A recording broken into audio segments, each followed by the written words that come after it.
Bonjour tout le monde, cette vidéo est une vidéo démonstrative de notre projet de fin d'études de master en électronique des systèmes embarqués intitulé Conception d'un système d'acquisition embarqué pour la supervision d'un électrolyseur alcalin de production de l'hydrogène vert. Alors, voici notre système de l'électrolyse alcalin divisé en trois blocs. Le premier bloc est le bloc de production, où l'électrolyse lui-même est situé avec un support 3D en PETG et des électrodes avec une géométrie cylindrique pour minimiser les pertes ohmiques. Avec ce bloc, on a le capteur avec un ADC de tension, le capteur de courant et le capteur de température de la solution.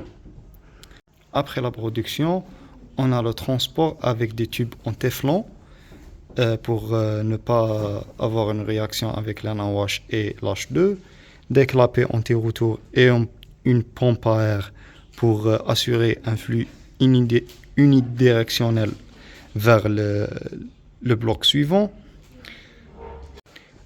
Dans le bloc suivant, le bloc de contrôle qualité, on a un capteur d'humidité pour la pureté de gaz et un capteur de présence d'hydrogène.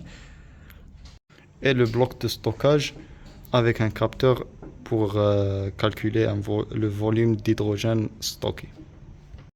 Pour la carte d'acquisition, nous avons utilisé la méthode tonnerre-transfert pour la réaliser ici dans le labo. Elle est basée sur le microcontrôleur STM32F103. Pour l'alimentation, on a une alimentation de 12 volts avec un convertisseur DC-DC pour abaisser la tension de 12 volts vers 5 volts.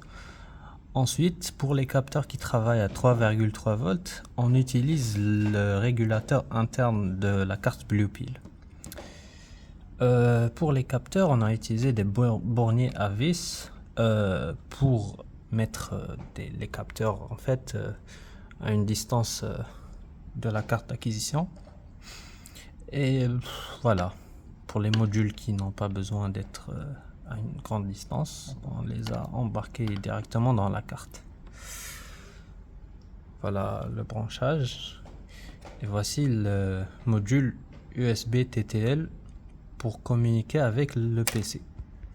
Pour notre interface graphique, on a un menu principal. On peut choisir notre port USB.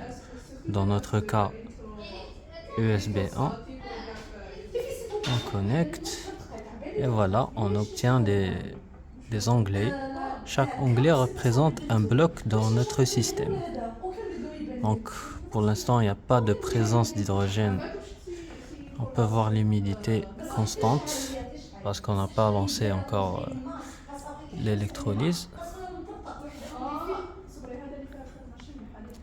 Pour la température, on a une solution de 28 degrés Celsius. Pour la tension et le courant, on n'a pas encore alimenté notre système. On va essayer d'alimenter.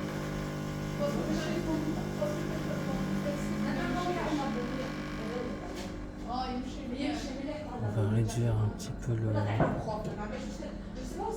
la tension. Et voilà.